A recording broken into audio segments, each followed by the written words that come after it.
नमस्ते गुरुजी। नमस्ते डॉक्टर सत्यनारायण जी, बोलिए सर। अभी honourable prime minister Narendra Modi ji Vivekananda rock memorial में मेडिटेशन कर रहे हैं, इसी के बारे में कुछ बताइए। देखिए, मेडिटेशन ऐसा चीज़ है जो कि गंभीर से गंभीर समस्याओं का समाधान के लिए ध्यान लगाना है, उस पर चिंतन मनन करना है। दुनिया के सबसे बड़े मेडिटेटर हुए थे हमारे वैज्ञानिक। न्यूटन ने जब देखा कि एक एप्पल जब उनके सर पर गिरा था तो सोचना शुरू किए, मेडिटेशन करना शुरू किए कि ये क्यों गिरा, और घनघोर सोचने के बाद अपने मन में जो धारण किया था ये विचार को कि कोई भी वस्तु दूसरे वस्तु की तरह क्यों जाती है, क्यों गिरती है, तो उन्होंने आविष्कार किया था गुरुत्वाकर्षण का।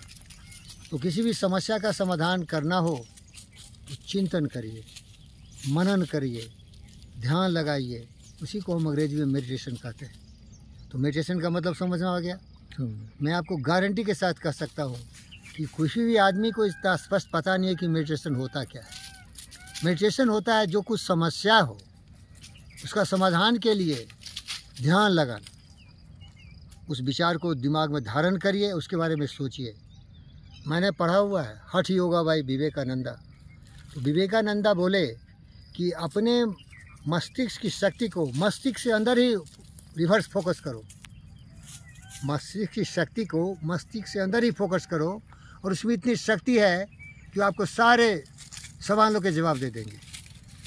जब बुद्ध देखा कि दुनिया पीड़ित है, दुखी है, दुख से भरा हुआ हर व्यक्ति का जीवन होता है, तो उन्होंने भी यही विचार को धारण किया कि दुखी दुनिया को इसे मुक्ति कैसे दिलाए। तो ध्यान लगाए, उसी को मेडिटेशन कहते हैं।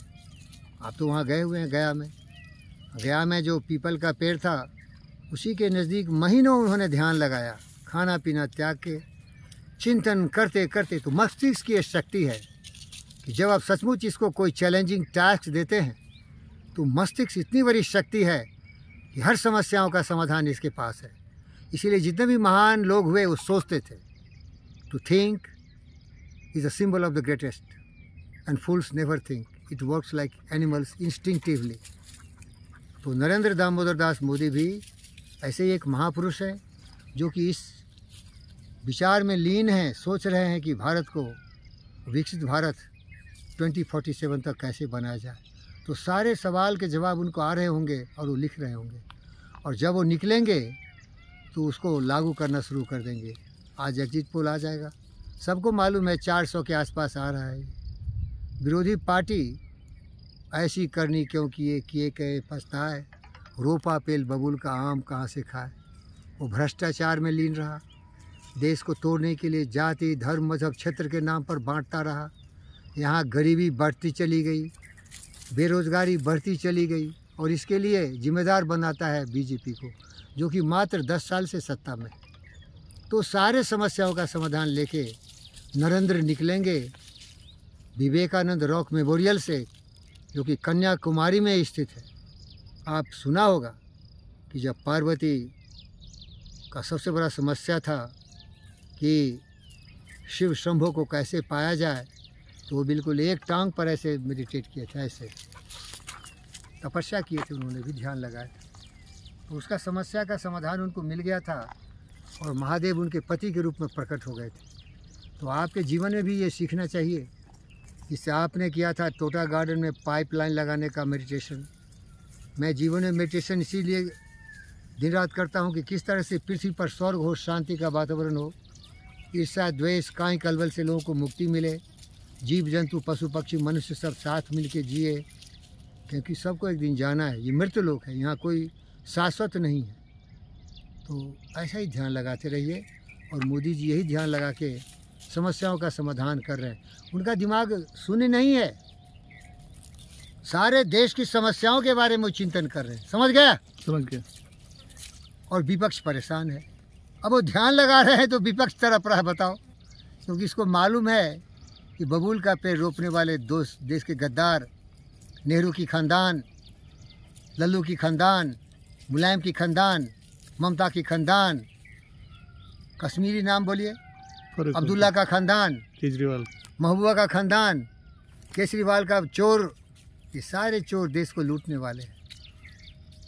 हमारा सौभाग्य है कि देश में कोई भी बुद्ध और विवेक की प्रतिमा के रूप में, उनके शकल के रूप में अपने देश को, अपने दुनिया को बचाने के लिए शांति का और कर्मवीर पुरुषोत्तम का रोल कर रहा हो। तो आप भी अपने जीवन में ध्यान लगाइए और अपने समस्याओं का समाधान खुद से पूछिए। अंग्रेजी में कहा मेरे दोस्त एंड्रू कार्नेगी और नेपोलियन हिल ने, what ever the mind can conceive and believe the mind can achieve. Mind को चैलेंजिंग टैक्स दो, उसका जवाब आएगा, लेकिन विश्वास करो कि माइंड देगा। इसको हमारा दोस्त अर्ल नाइटिंगेल ने लिखा, the strangest secret, we are what we think, we will become what we think, we become what we think about. तो वही सोच रहे हैं कि देश को कैसे हम आगे ले जाएं। और आप जानते हो उनको कितनी गालियां पड़ रही है। ज्ञानी व्यक्ति है, बूंद आघात सही गिरी कैसे, खल के बचन संसा जैसे, खोद खाद धरती सहे काट कूट बन रहा है, कुटिल बचन साधु सहे औरों से सहा न जाए, क्षमा वरण को उचित है छोटन को उत्पात, विष्णु क्या क्या घटी गया जब मीरग ने मारी लात। क्योंकि वो ज्ञानी व्यक्ति ये भी जानता है कि ये प्रजातंत्र है, सबों की स्वतंत्रता है। कोई देश को लूटे, कोई भ्रष्टाचारी करे, कोई देश को जाति धर्म मजहब क्षेत्र के नाम पर बांटे, बट ये अपने काम में लगे हुए हैं, उस पर ध्यान नहीं देते।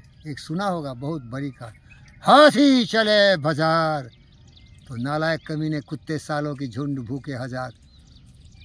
तो हाथी की तरह चलते रहेंगे देश की प्रगति के लिए, और गोर चार चोर चुहार लोगों की झुंड भूखते रहेंगे।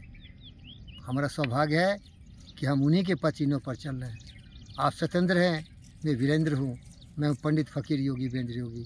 और सारे श्रोताओं से निवेदन करता हूँ, ये आपके रोल गलत ले लिए, आप भी अगर मोदी के रोल करेंगे तो आप भी महान बन सकते हैं। हमारा विपक्षी मजबूत हो और सरकार के साथ कदम ताल मिला के देश की प्रगति के लिए काम करे। आपने देखा है पार्लियामेंट में ये गद्दार विपक्षी पार्टी क्या करती है, विरोध।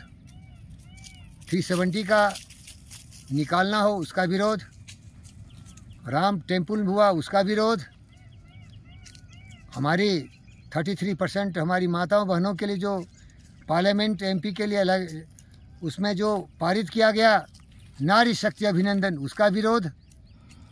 ये सकारात्मक राजनीति कर ही नहीं रहे। विपक्षी उतना ही महत्वपूर्ण है जितना कि सत्ताधारी। देखो रोल गलत ले रहे हैं ना। और अभी ये हंगामा करेंगे, ईवीएम खराब हो गया, उसको हाईजैक कर लिया। अरे झूठे, ये पब्लिक का चुनाव है, पब्लिक सब जानती है, पब्लिक समझदार है। वो दिन चले गए कि नेहरू ने पब्लिक को मूर्ख बनाया, मुलायम ने पब्लिक को मूर्ख बनाया, लल्लू ने पब्लिक को उल्लू बनाया। अभी सब समझदार है। हमारी युवा पीढ़ी समझती है कि देश के लिए जो जीता है, देश के लिए जो मरता है, उसके साथ हमें चलना है। अब देखिए ना, रामविलास पासवान के पुत्र चिराग कितना काबिल हो गया, लेकिन लल्लू का उल्लू साला वैसे ही का वैसे ही पट्ठा रह गया। उल्लू का पट्ठा, लल्लू का पट्ठा, ममता का पट्ठा भतीजा, वो साला चोर। अरे सुधरने वाले सुधर गए। ये देश का चिराग है, चिराग पासवान बोल रहा हूँ मैं। अभी हमारा एक साउथ का सिंघम पैदा हुआ है, अन्नामलई, जिसके आप भक्त हैं। ये लोग देशभक्त है भाई, ये लोग देश के लोगों के लिए जीते हैं, देश के लोगों के मरते हैं, इनका स्वार्थ कुछ नहीं है। ये लोग सन्यासी है, ये लोग योगी है, ये लोग बुद्ध है, ये लोग विवेक है, ये लोग पंडित फ़कीर योगी वीरेंद्र योगी है, नरेंद्र मोदी है। धन्यवाद।